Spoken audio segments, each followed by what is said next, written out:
Alright, what is going on, guys? Back to some more videos, and in today's video, I made a video a couple weeks ago saying that you should literally skip every single unit between Lilia and LOSTVAYNE because I think the value in LOSTVAYNE Meliodas is very apparent on JP. He has so much value. He is perfect for PvE overnight farming, perfect for PvP, maybe not perfect for bosses, but I mean he's perfect for everything else. I mean he's such a great, amazing, freaking awesome unit.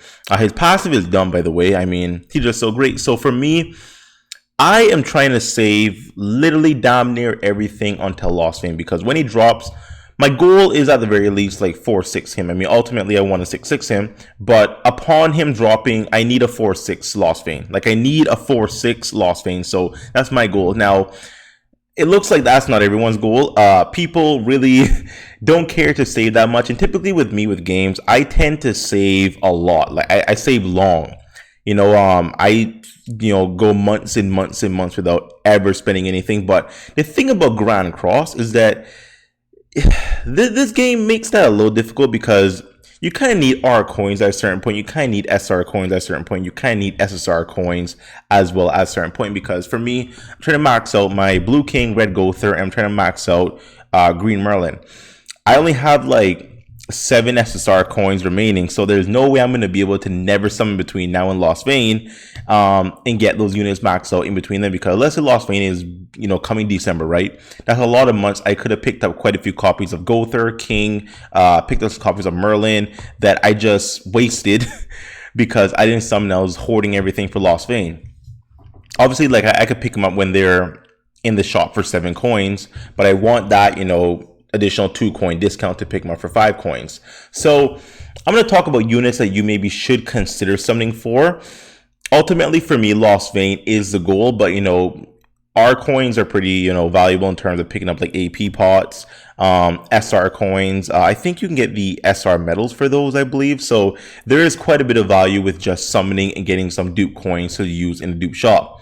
So anyway, so obviously there's no schedule in terms of when the cards will be released. We have no idea because obviously Global is going to make things up however they want to mix it up. By the way, let me shout out the website. Shout out to Grand Cross database website. If I don't remember to put the link, hopefully I do remember that. Check out the website before I get into any detail or any talking about what they have on the website. Check it out. I hope I remember to put a link down below. If I don't, please remind me in the comment section, so I'll put the link down below for you guys. But first of all, Dairy, now once again, this is in no particular order. I'm not claiming she's going to be dropping next. I have no idea, but let's just talk about her because I think these units will, for the most part, maybe drop between now and LOSTVAYNE. So it's a good chance. I don't know, but it's a good chance. So I think she's a good unit to summon for. She's really good. If you don't pull her, at the very least, you get some dupe coins, which are very valuable. But she does change the game in terms of what single target does, right? She actually is friggin' nuts. Increases her basic stats. All this is just for... Oh, she evades for 1 turn. Sorry, I was wait, 1 turn? So she gains the basic stats on rank 1 for 2 turns, rank 2 for 2 turns, and rank 3 for 3 turns. Really cool. Now, what's crazy about her is that obviously she buffs her attack every single time you use a skill up to 10 times. Now these are individual buffs, and her friggin' amplify, man, amplify in the ultimate is friggin' nuts. This is the most nastiest thing I've ever seen ever. She is #1 nuker in the game, #1 nuker in the game. She is the first casual million card, someone that can hit in the millions casually. Now her green version is not as good as her red version, but she's still pretty decent. Depletes ultimate gauge, so this is pretty much Green Merlin. This is literally Green Merlin here. This is an AoE, and she does fill her ultimate gauge, which is pretty nice. You know what I mean? I like this card because AoE. I mean, you can kind of maybe use her to farm. Units who tend to have some AoE cards, you want to put them on your main farming team because they'll hit more grunts and kill more grunts. So, I mean, maybe, but her ultimate is not AoE, and her other card is single target. Her passive ultimate move gauge. I know people, people roasting for saying gauge, okay, will not be filled when enemy move skills. I think One Speed has this as a commandment, I believe.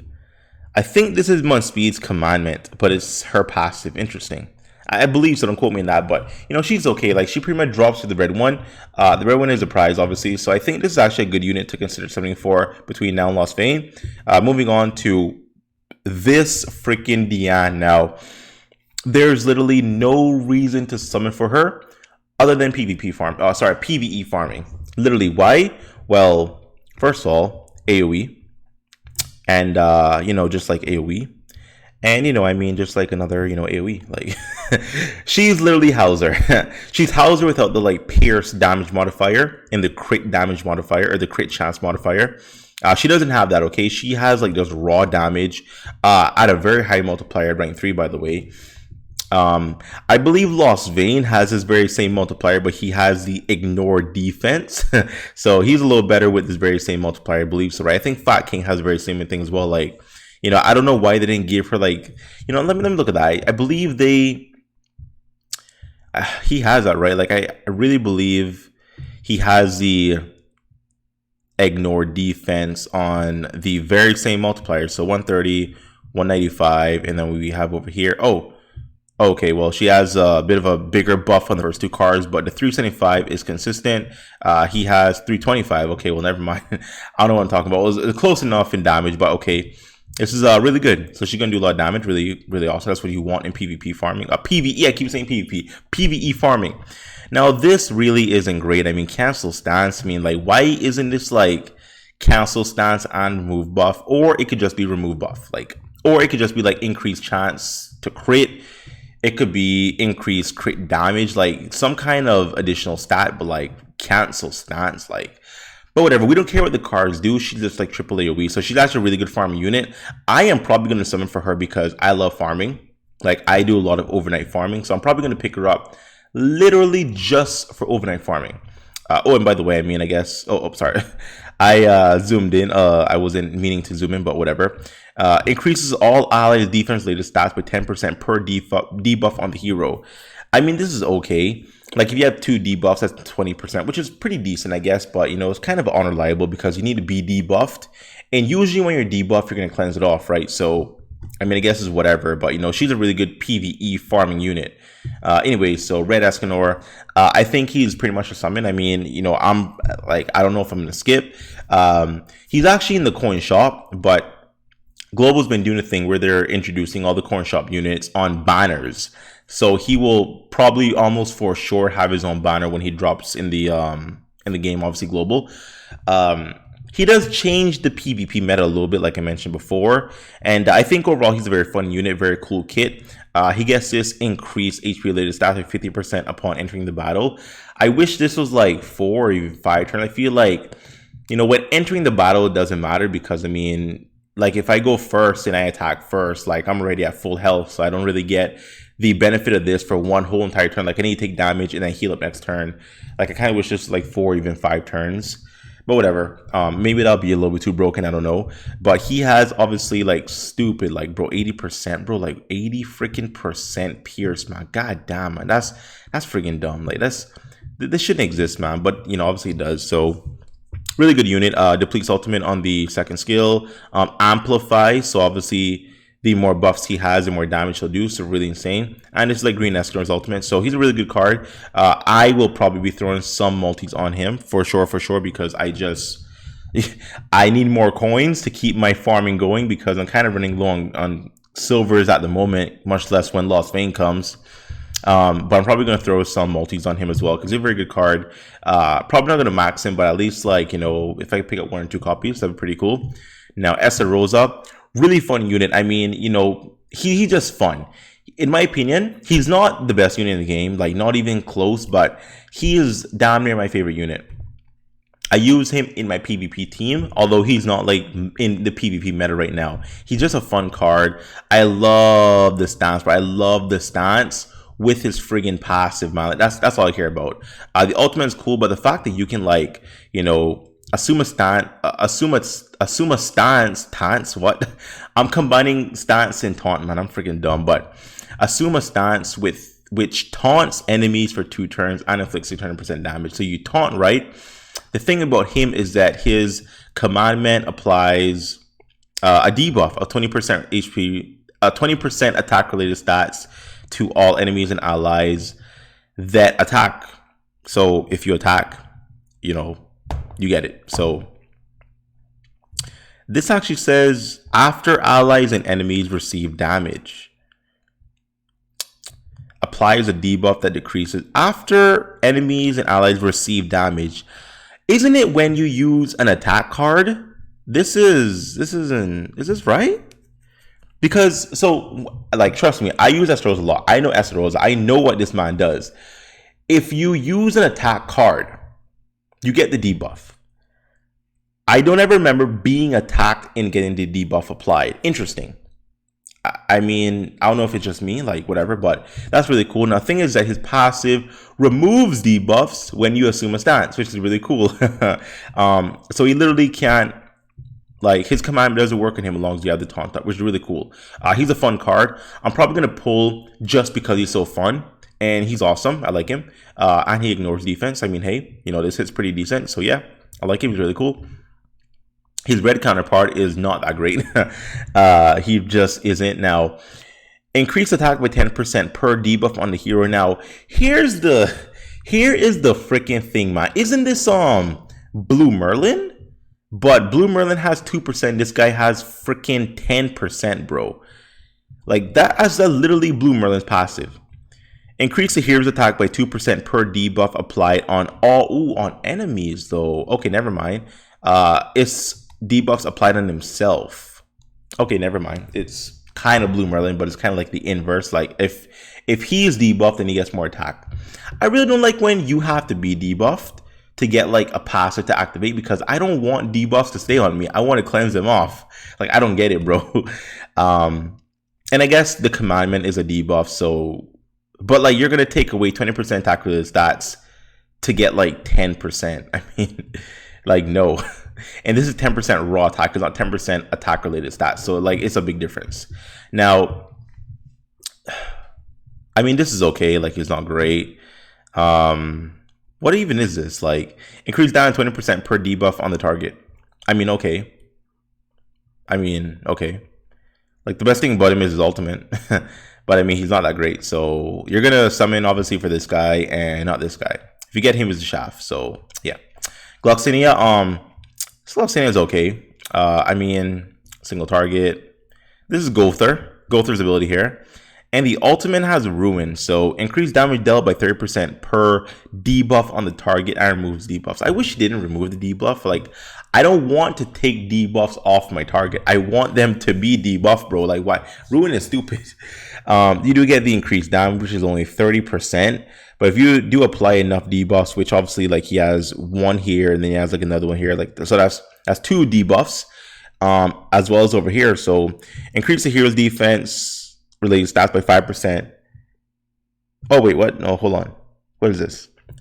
Allies and enemies who use 2 or more skills in a single attack will have their attack related stats reduced. So there's a debuff. So I mean, I guess, oh, and PvP only obviously. So I guess in total, you could potentially apply 3 debuffs, which is additional 90% damage on his ultimate, which is cool.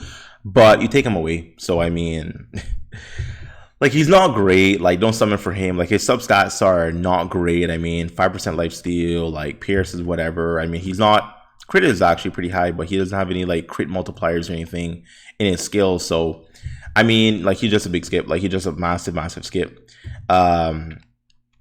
This freaking Jericho. Now, I use this freaking Jericho. Why do I use a Jericho? Because of the passive. And honestly, I don't know why the passive isn't like maxed over here. So, increases crit chance of all enemies by 5% if allies crit when using skills. This is really freaking cool. I use her in my fort slot when I PvE farm, or even when I'm like doing, you know, certain specific like, you know, final bosses in the game. Like I'll put her in the fort slot because that additional like 5% on, let's say like a LOSTVAYNE Meliodas who's in the front, is going to be freaking massive. Because I think LOSTVAYNE has like 70% out the gate, man. Like he has like a lot just like out the gate. I mean, I think he has like 70%, right? 60, 70%. Yeah, bro, like right out the gate, this man has freaking 70%.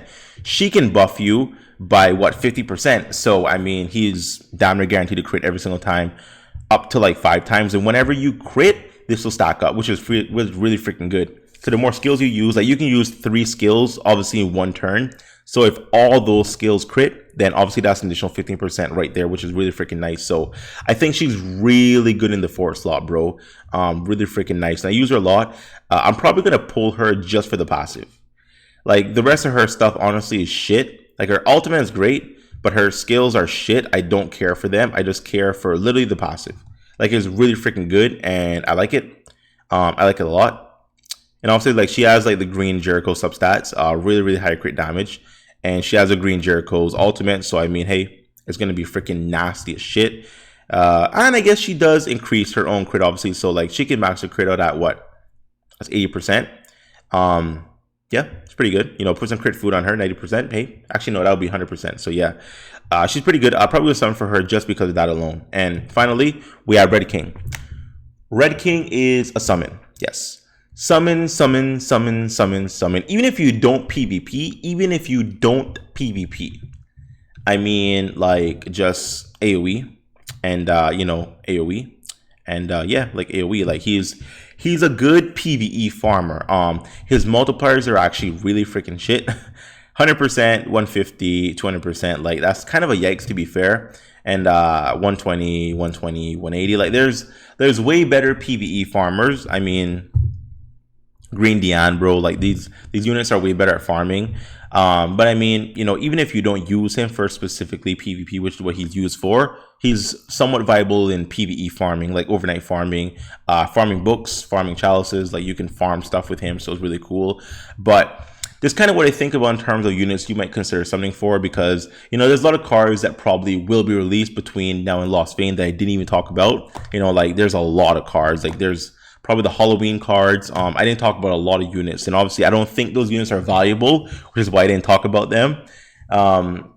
Obviously, like summon on whoever you want to summon on. Like, I mean, I'm not telling you what to do. I'm just trying to give my opinion on who I think has some value, who I am probably going to summon on.